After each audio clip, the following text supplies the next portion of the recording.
David Hernandez, Kings County Library, Veterans Connect at the library. May I ask you your name? Virginia Mary Sunny Frazier. And can you give me today's date and where we're at?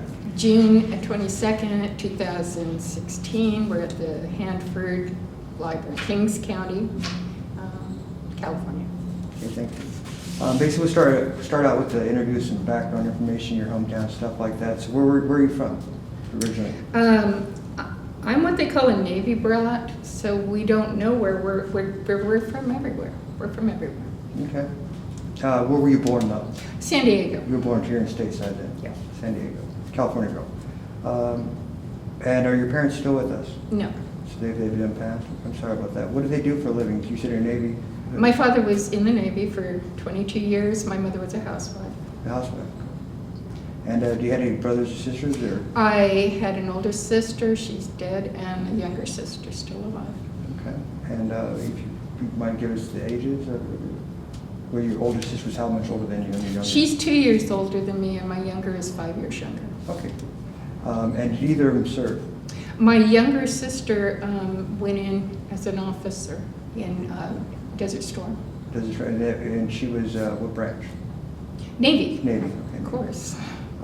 And what did you do before you started serving? I was an operator, telephone operator with Bell Telephone in Los Angeles. And what branch did you join? Navy. Your Navy. And was that drafted or were you enlisted? Women were never drafted. Okay, so you were enlisted. I enlisted. And why did you choose the Navy? Because I'm a Navy brat. Okay. You don't go anywhere else. Where were you at when you took off to boot camp? Where were you? I was in El Monte, California, in the LA area. And where was boot camp then? Boot camp was Orlando, Florida. And so how'd you get there? I have to explain boot camp. I joined, and what we didn't know is they were changing boot camp for women from Bainbridge, Maryland to Orlando, Florida. And when I was supposed to go to Bainbridge, I got strep throat.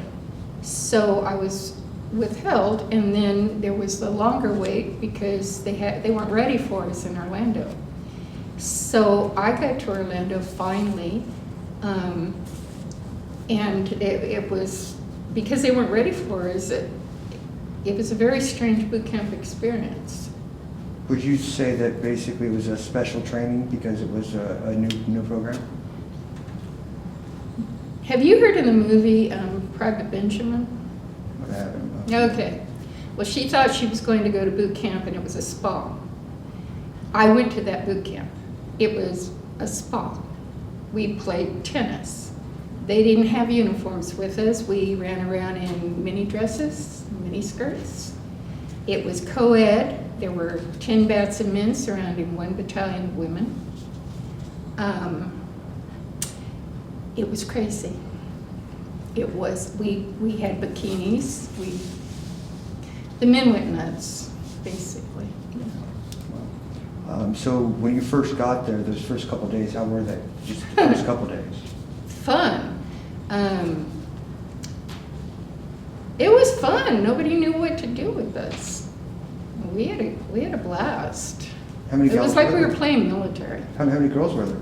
Well, you've got one bat, and that was, I don't know how many, but it was 6 companies. Each had a floor in the barracks.